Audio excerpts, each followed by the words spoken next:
The rain hits the job site like God's own judgment, turning fresh concrete into gray soup and sending my crew scrambling for their trucks. I watch the foreman wave his arms, hollering over the storm about calling it early, about Monday morning, about insurance liability. Standard Friday afternoon chaos when Mother Nature decides to remind us who's really in charge. I pack my tools methodically, wire strippers in their slot, multimeter wrapped in its case. Everything where it belongs, same as every day for 16 years. The other guys rush, cursing the weather, but I've learned that haste creates problems. Better to do it right the first time. Danny approaches, water dripping from his hard hat. "Chris, you heading home? This storm's supposed to get worse." I nod, shouldering my tool bag. "Lauren's expecting me late anyway." The lie comes easy because it's mostly true. She stopped expecting me at any particular time years ago. But today feels different. Today, I might surprise her.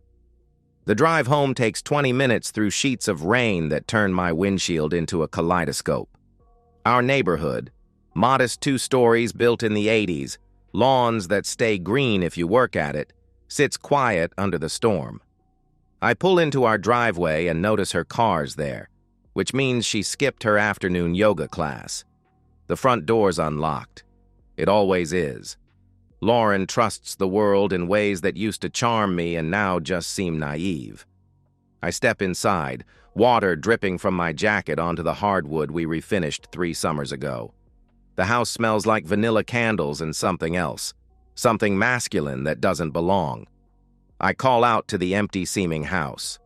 "Lauren?" No answer, but I hear voices from upstairs. Laughter. Male voices, more than one, mixed with her laugh. The bright musical sound she used to make when we were dating and everything felt possible. I stand at the bottom of the stairs, rain still ticking against the windows, and listen to my wife enjoying herself with men who aren't me.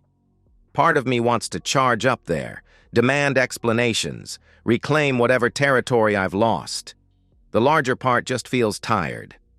Instead, I climb the stairs slowly, my work boots careful on each step. The voices grow clearer. Our bedroom. The doors open. I see her first, Lauren, naked from the waist up, hair loose around her shoulders like spun gold. She's laughing at something one of them said. 3 men. I recognize one from her yoga studio, another from the hardware store where she sometimes drags me on weekends. The third is younger, maybe 25, with the kind of easy confidence that comes from never being told no. None of them notice me. They're too busy with her, too caught up in whatever game they're playing to sense the husband standing in the doorway. I watch for maybe 10 seconds, long enough to understand this isn't a mistake or a moment of weakness. This is practiced, comfortable. This has been happening for a while. Then I turn around and walk back downstairs. My hands don't shake as I pack a bag. Underwear, socks, work clothes for Monday. I move through our home, the kitchen where we planned our future, the living room where we watched movies and argued about paint colors, like I'm inventorying someone else's life. I write a note on the kitchen counter. Staying at the Hampton Inn on Route 9. I almost add something about love or forgiveness or working through this, but the words feel false in my mouth. So I just sign it Chris and leave. The Hampton Inn smells like industrial carpet and broken dreams. I pay cash for a week, tell the clerk I'm between apartments. In my room, beige walls, queen bed, television bolted to the dresser, I sit on the edge of the mattress and stare at my phone. 47 missed calls from Lauren, 62 text messages that start with "Chris, please," and escalate to "you're overreacting," and finally settle into "we need to talk like adults." I delete them all without reading past the first few words. Then I change my voicemail message. "You've reached a number that's no longer in service. Do not call again." I deactivate Facebook, Instagram, everything that connects me to the person I was 6 hours ago. The man who believed in marriage vows and shared mortgages and growing old together. That man died today. I'm someone else now, someone who doesn't get surprised by his wife's laughter mixing with strangers' voices in their marriage bed. 16 years. That's how long it takes to build a life with someone, and apparently how quickly it can all become evidence in your own trial. I sit in this motel room with a legal pad, making lists like I'm preparing for an audit. I met Lauren at a job site. She was 24, working part-time at the design firm that handled the commercial space we were wiring. I was installing outlets in what would become the reception area when she walked in with fabric samples and blueprints, talking to the project manager about color palettes and natural light. She noticed me crouched beside the electrical panel. "You're the electrician." Not a question. I looked up from my work, wire strippers in hand. "Guilty as charged." The line made her laugh, a genuine sound that cut through the construction noise. We dated for 8 months before I proposed. The house came 2 years later, a 1960s fixer-upper in a neighborhood that was transitioning, which meant we could afford it if we were willing to do the work ourselves. Lauren wanted the big backyard. She talked about children running through sprinklers, birthday parties on the deck I promised to build. She walked through the empty rooms, her voice echoing with possibility. 3 bedrooms, 1 for us, 1 for a nursery, and 1 for guests.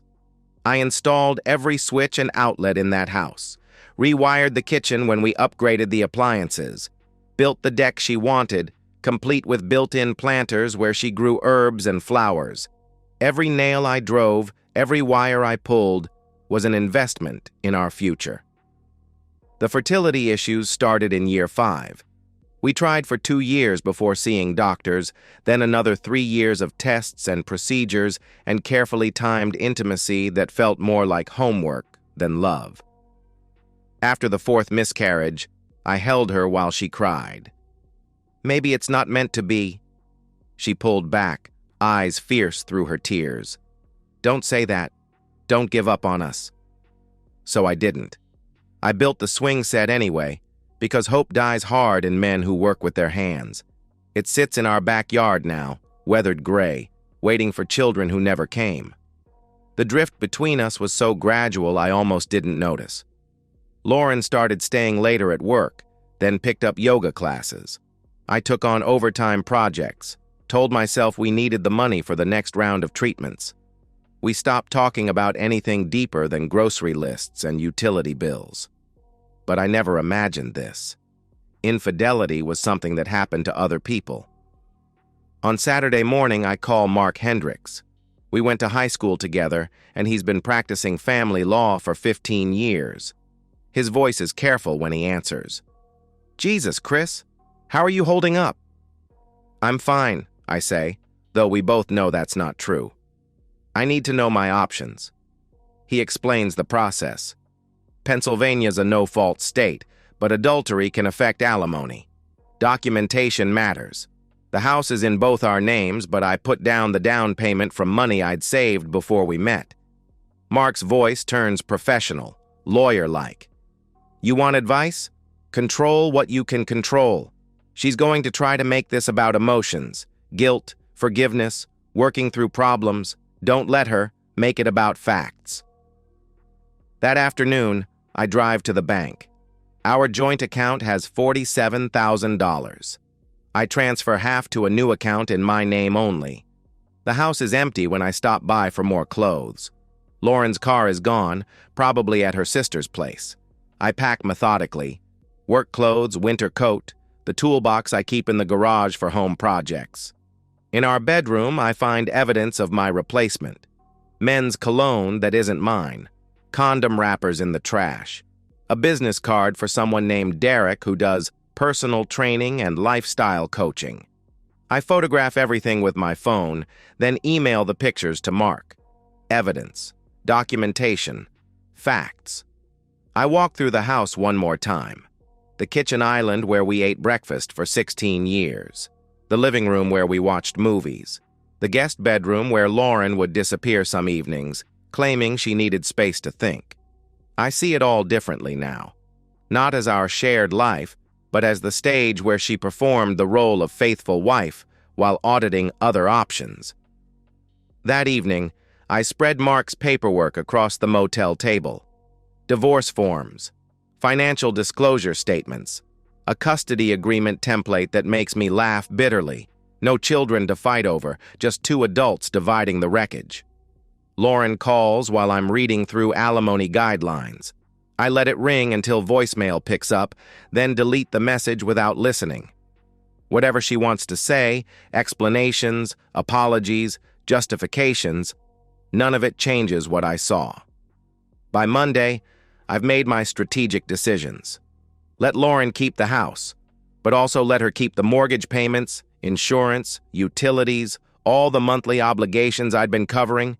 Give her what she thinks she wants, along with everything that comes with it. Within 6 months, she'll understand what I really took when I left. 6 months later, I'm someone else entirely. James C. Hale, according to the Pennsylvania Department of Transportation and the Social Security Administration. My middle name was always James, so it doesn't feel like lying, just editing out the parts that don't serve me anymore. The mountains of northern Pennsylvania swallow people like me, men running from something they can't fix, looking for places where nobody asks questions about your past. I rent a cabin outside a town called Cedar Falls, population 2,400, where the biggest excitement is high school football and the coffee shop stays open past 9 only on Fridays. Work comes through word of mouth. Tommy Briggs owns the local hardware store and needs someone to wire his new storage building.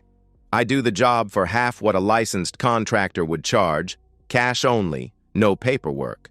Tommy's pleased enough to recommend me to his brother-in-law. Mrs. Patterson watches me install a new ceiling fan in her dining room. You're good with your hands. I smile and nod. The truth is, I'm good at disappearing into work. Every outlet installed, every switch wired, every junction box properly grounded. It's all proof that I still exist, still have value. The locals accept me gradually. Cedar Falls is the kind of place where showing up consistently matters more than where you came from. I drink coffee at Emma's Diner, shop at Tommy's hardware store, attend the occasional town council meeting. Rachel appears on a Tuesday in October when the leaves are turning and the air tastes like wood smoke. She owns the bookstore, one of those cluttered, impossible businesses that should have died when Amazon took over the world, but somehow survives on stubbornness and local loyalty. She approaches while I'm checking voltage on a problematic outlet, carrying coffee and wearing a sweater the color of autumn leaves. You must be James. Emma mentioned you were helping with the electrical work. She's maybe 35. Dark hair pulled back in a practical ponytail, laugh lines around her eyes that suggest she finds the world more amusing than disappointing. I set down my multimeter and straighten. Guilty as charged. The old line feels different on my tongue now. Lighter. She gestures around the cluttered space. Well, I'm Rachel. This is my disaster of a bookstore. Books are stacked everywhere. On shelves, on tables, in cardboard boxes that suggest an organizational system only she understands. But there's something warm about the chaos. I survey the space with an electrician's eye. It's not so bad, just needs better lighting to show it off properly. We talk while I work. She tells me about growing up in Cedar Falls, leaving for college in Philadelphia, coming back when her father died and left her the store. I tell her I'm from Pennsylvania originally, that I needed a change of scenery, that I like the quiet. All true, just not complete. She doesn't push for details. That's the first thing I notice about Rachel. She listens to what you say instead of hunting for what you're not saying. The lighting project takes 3 days, mostly because I find reasons to stretch it out. On Friday, when the work's finished, she wipes her hands on her apron and looks around at the improved space. It looks completely different. Would you like to get dinner? As a thank you. We eat at the only restaurant in town that isn't fast food. Rachel orders the meatloaf. I get the fried chicken. We talk about movies, about places we've traveled, about the difference between being alone and being lonely. She cuts a piece of meatloaf and considers her words. I like living here. People think small towns are boring, but I think they're just patient. Things happen, but they happen at a human pace. We date slowly. Coffee on Saturday mornings, dinner at her place, where she cooks simple meals, and we listen to NPR. A movie at the tiny theater that shows second-run films for $4 a ticket. Rachel doesn't ask about my past, and I don't volunteer much. She knows I was married before, that it didn't work out, that I needed to start over. She accepts this with patient curiosity, but no pressure. The first time we sleep together, it's December, and snow is falling outside her bedroom window. She lives above the bookstore in an apartment that feels like the inside of a jewelry box, small and perfectly arranged. We move toward each other carefully, like people handling something fragile. Afterward, lying in her narrow bed with her head on my chest, she traces patterns on my skin. Her voice is quiet in the darkness. You don't have to tell me about what happened before, but someday, if you want to, I'll listen. I want to tell her everything, but those words feel dangerous, like they might contaminate this clean, simple thing we're building together. So I just kiss the top of her head and murmur, someday. 2 years pass like this. I get my Pennsylvania electrical license under my new name, start taking bigger jobs. Rachel and I move in together. Her apartment is small, but so is my collection of worldly possessions. We talk about marriage the way people discuss vacation plans. I propose on a Tuesday in March, after we've spent the weekend building bookshelves. No ring, no fancy restaurant, no speech about forever. Just me, covered in sawdust, handing her the keys to a house I've been renovating in secret. She takes the keys, her eyes wide with surprise. What is this? It's ours, I say, if you want it. The house is a 1950s ranch on 2 acres outside town. Nothing fancy, but solid. I've spent 8 months rewiring, replumbing, refinishing floors. Every surface touched by my hands, every improvement an act of faith. Rachel takes the keys and smiles, that smile that reaches her eyes. I want it. We marry in May at the courthouse, with Tommy and his wife as witnesses. Afterward, we have dinner at the family restaurant where we had our first date. This time, when Rachel laughs at something I say, I'm not waiting for the other shoe to drop. That night, in our house, Rachel falls asleep with her head on my shoulder while I listen to the settling sounds of home. I think about the man I used to be, buried somewhere in Pennsylvania under a different name. He seems like a stranger now. I never told Rachel about Lauren. I buried that story like a body, deep enough that it can't hurt anyone anymore. 3 years into our marriage, on a Thursday that starts like any other, my past shows up wearing a sundress and carrying a little girl who looks like me. I'm working a job site for a new housing development when I hear my old name floating across the construction noise. Chris Delaney. I climb down from my ladder slowly, every movement deliberate. She's standing by the temporary fence that separates the work site from the parking area. Lauren, but not the Lauren I remember. Thinner now, her face drawn in ways that speak of hard years. Next to her stands a little girl, maybe 6 years old, with blonde hair and gray eyes that look familiar in a way that makes my chest tight. Lauren's voice is careful, measured. I need to talk to you.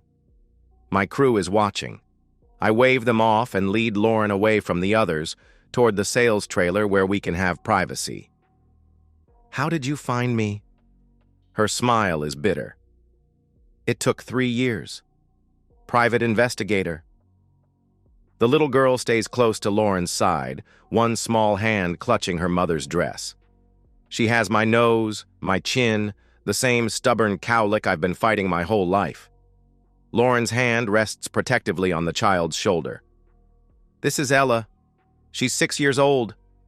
I do the math. Born 9 months after I left. DNA test? I have the results in the car. Lauren's voice is steady. But you don't need them. Look at her. The resemblance is undeniable. She has my father's jawline, my mother's mouth. She's a Delaney wearing Lauren's last name. I keep my voice flat, businesslike. What do you want? The sales trailer is empty. We sit at the conference table where buyers usually review floor plans. Ella climbs into the chair next to Lauren and swings her legs, bored by adult conversation. Lauren delivers the news without preamble. Rick died. Overdose. 3 months ago. Rick. The young one from the yoga studio. I remember him laughing at something Lauren said while I stood in the doorway of my own bedroom. I'm sorry, I say, because that's what you say. Lauren's voice becomes matter of fact, reciting facts. We got married 2 years ago. After the divorce was final, he adopted Ella, gave her his last name. But then the drugs got worse, and the money ran out, and... She stops, takes a breath. I lost the house, foreclosure. We've been staying in motels. Why now? Because she's starting to ask questions about her father, about why she doesn't look like Rick, and because you have a right to know. I study the little girl, my daughter, coloring carefully in a book with unicorn stickers.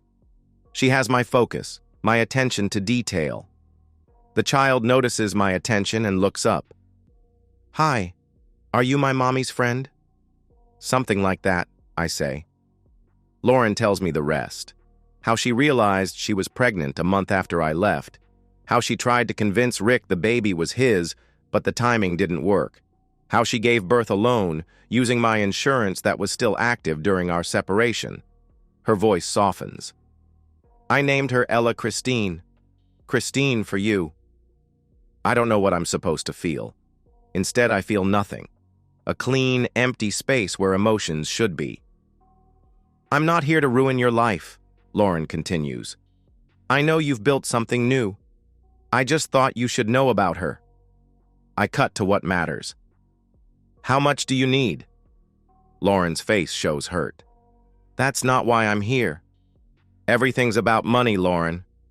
How much? She straightens in her chair. I don't want your money. I want you to know her. Maybe not now, but someday. She deserves to know where she came from. Does she? My voice is harder now. Does she deserve to know her father is a man who walked away from everything? Does she deserve to know her mother destroyed their family before she was even born? Lauren's voice drops to a whisper. I made mistakes, but she's innocent. I look at Ella again. Innocent. Yes. But innocence doesn't erase consequences. I can't. Lauren leans forward. Can't what? I can't be her father. I can't pretend that blood makes us family.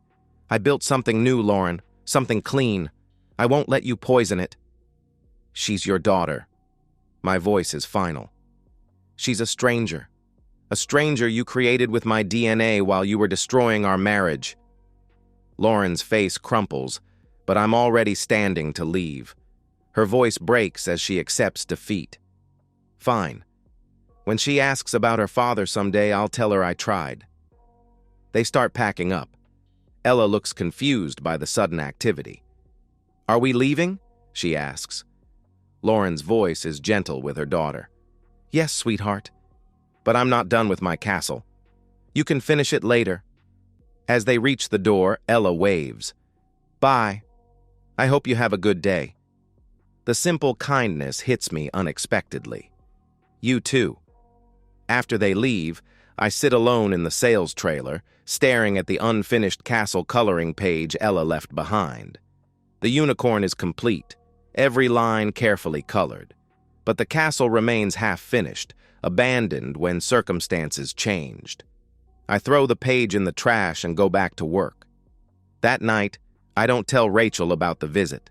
Instead, I hold her while she sleeps and listen to the familiar sounds of our quiet life. Some doors, once closed, should stay closed. I don't sleep that night. Instead, I lie next to Rachel and stare at the ceiling while my mind runs calculations I don't want to make. Child support, custody arrangements, paternity tests that would make everything official. At 3 a.m., I give up on sleep and move to the kitchen. I make coffee and sit at the table where Rachel and I plan our normal days. The life I built to replace the one Lauren destroyed. I could write the child a letter, explain why I can't be part of her life but leave the door open for when she's 18. I draft it twice on a legal pad, crossing out words, rewriting sentences. Dear Ella, I begin, then realize I don't know what comes next. I tear up both drafts. By morning, I've decided to call Mark. He's still practicing family law in Philadelphia, still cleaning up the messes people make of their personal lives. His voice carries familiar concern. Jesus, Chris, when did you find out? Yesterday. And you're sure she's yours? She looks like my baby pictures. Lauren says she has DNA results. Mark's tone becomes professional. Worst case scenario. If she pursues paternity through the courts, you're looking at 18% of your gross income until the kid turns 18, plus potential back support. Can she do that? After 6 years? Pennsylvania allows retroactive support in some cases, but she has to find you again, and you've done a good job disappearing. I press for more information. What about custody? Courts can't force you to be a father. They can force you to pay support if paternity is established, but they can't make you visit or care. Mark's advice is clear.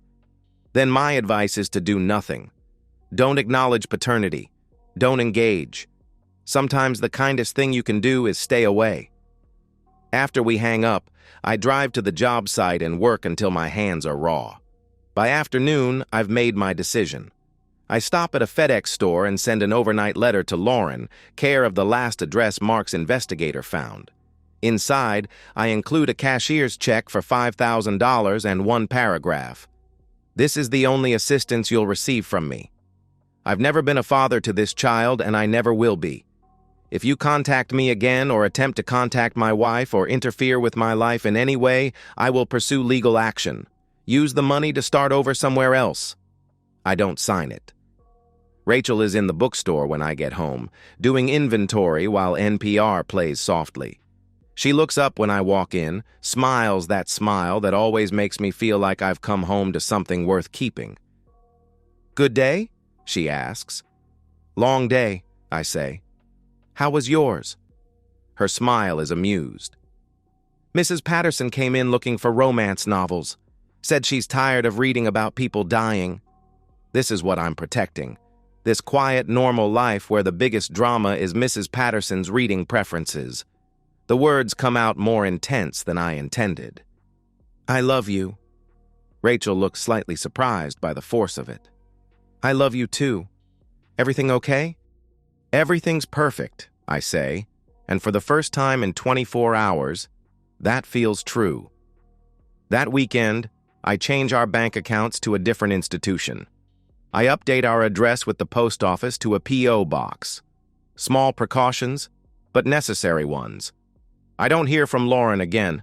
The check never gets cashed, which means either she moved again or she understood the message. Either way, the silence feels like victory. Months pass.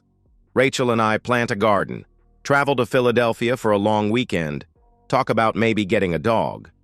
Normal life resumes its rhythm, and I start to believe that some ghosts really can be laid to rest. Then Lauren shows up at Rachel's bookstore. Rachel calls me at the job site on a Tuesday afternoon. Her voice is steady, but I can hear something underneath. James, there's a woman here who says she knows you. She's asking to speak with you. My hands stop moving. What's her name? She said to tell you it's about Ella. My blood turns cold. I'll be there in 10 minutes. Don't let her leave. I park outside the bookstore and see them through the window. Lauren sitting in one of Rachel's reading chairs, Ella on the floor with a picture book. 7 years old now, still carefully turning pages. Rachel meets me at the door. She won't tell me what this is about. I look at my wife and realize I can't protect her from this anymore. Her name is Lauren. She's my ex-wife. The little girl is my daughter. Rachel's face doesn't change, but I see her processing. Your daughter. Biologically, I've never been part of her life. But you knew about her. Yes. Rachel nods slowly. What do you want to do? This is why I love her. No immediate questions, no accusations. Just trust that I'll handle it appropriately. We walk into the store together. Lauren stands when she sees me. Hello, Chris. It's James now, I say. This is my wife, Rachel. Lauren's voice carries bitter understanding. Of course it is. New name, new life, new wife. What do you want, Lauren? I want what I've always wanted, for you to acknowledge your daughter. We discussed this. My answer hasn't changed. Lauren's posture straightens with determination. Things have changed. We're not transient anymore. I got a job in Scranton, found an apartment. Ella's in school. We're stable. Congratulations. She needs a father figure. She's asking questions about why all her friends have dads and she doesn't. I glance at Rachel, who's listening with careful attention. That's your problem to solve, I tell Lauren. Not mine. Lauren's voice rises slightly. She's 7 years old, Chris. She didn't choose any of this. Neither did I. You made these choices. Every consequence that followed was your responsibility. Ella looks up from her book, sensing tension. She has the wariness of a child who's learned that raised voices mean everything's about to change. Her small voice cuts through our argument. Mommy? Lauren immediately softens. It's okay, sweetheart. These are just friends of Mommy's. Rachel steps forward then. She's been studying Ella while Lauren and I argued. Her observation is quiet but pointed. She looks like you. Not accusatory, just observational. DNA doesn't make a family, I say. Rachel meets my eyes. No, but it makes a connection, whether you want it or not. I turn to look at my wife, surprised. I expected support, solidarity. You think I should? I think I need to understand what happened, all of it. So I tell her. Standing in her bookstore with my ex-wife and biological daughter listening, I explain everything. The betrayal, the humiliation, the calculated way I burned everything down and rebuilt myself. I found her in our bed with 3 men, I say. Not 1. 3. She'd been having affairs for years. Everything I thought was real was performance. Rachel's face shows nothing, but her hands are very still. When I left, I took half our money and let her keep the house. But I also let her keep the mortgage, the utilities, all the bills I'd been paying. Within 6 months, she lost everything. Lauren interrupts. That wasn't revenge. That was survival. Was it? Because it felt like justice. I tell Rachel about the DNA test, about Lauren's request for me to be part of Ella's life, about my decision to refuse any contact. I've built something clean with you, I say. Something honest. I won't let the mistakes of my past destroy what we have. Rachel walks over to Ella, who's been pretending to read while listening. Her voice is gentle. What's your name? The child looks up with serious eyes. Ella Christine Morrison. My daddy died, but my mommy says maybe I have another daddy somewhere. What do you think about that? Ella considers seriously. I think it would be nice to have a daddy, but only if he wanted to be my daddy. I don't want a daddy who's sad about it. The simplicity hits me harder than any of Lauren's arguments. Rachel straightens and looks at me. I need to talk to you outside. We step onto the sidewalk. Main Street is quiet in the afternoon lull. Rachel's voice is controlled. You lied to me. I omitted. For 3 years. About having a child. About having biological offspring with a woman who destroyed my faith in marriage. There's a difference. Rachel crosses her arms. From where I'm standing, it looks like you've spent our entire relationship hiding something fundamental about who you are. Who I am is the man who chooses you every day, who built this life with you. By lying. By editing. By choosing which parts of my past are relevant to our future. And you think a 7-year-old girl isn't relevant? I think she's a weapon Lauren uses to manipulate people. I think acknowledging her opens a door I can never close again. Rachel stares at me. Do you want to know what I think? I'm not sure I do. I think you're scared. I think you're so afraid of being hurt again that you're willing to hurt an innocent child to protect yourself. The man you married is exactly this person, I say. Someone who learned from his mistakes. Someone who protects what matters. She's not a mistake, James. She's a little girl who wants to know her father. She has a father. He's dead, but she had one. I'm just the sperm donor. Rachel flinches. God, listen to yourself. You want me to what? Embrace fatherhood 7 years late? Welcome Lauren back into my life because she managed to get pregnant? I want you to do the right thing. I am doing the right thing. I'm protecting us. Rachel's voice is quiet but firm. It looks a lot like cowardice to me. The words hang between us like a challenge. I think about all the ways I could respond. Instead, I just feel tired. Maybe it is cowardice, I say. But this is who I am now, Rachel. This is the man you married. If that's not enough, don't turn this into an ultimatum about our marriage. This is about you and your responsibility to that little girl. I don't have any responsibility to her. You have every responsibility to her. She exists because of choices you made. We stand at an impasse that feels familiar and terrifying. Through the window, I can see Lauren and Ella. The little girl has moved to another book, something that makes her smile. What do you want me to do? Rachel's voice is gentle but determined. I want you to go back in there and have a conversation with your daughter. Not about custody or support, just a conversation. Let her ask questions. Give her something to hold on to. And then we figure out what comes next. Together. I look at my wife, the woman who found me when I was broken and helped me rebuild. She's asking me to do something that terrifies me. Okay, I say. One conversation. We go back inside. Lauren looks up hopefully.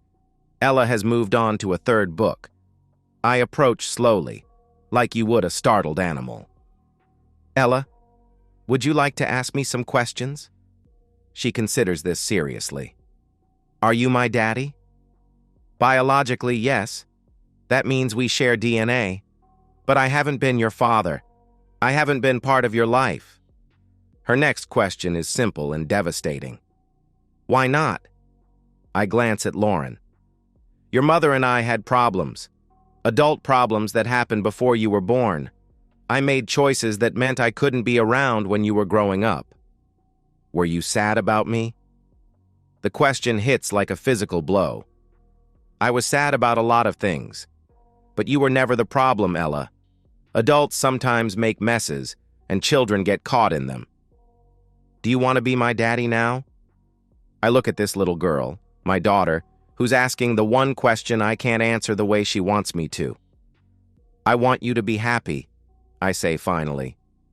I want you to have a good life, with people who love you, but I don't think I'm the right person to be your daddy.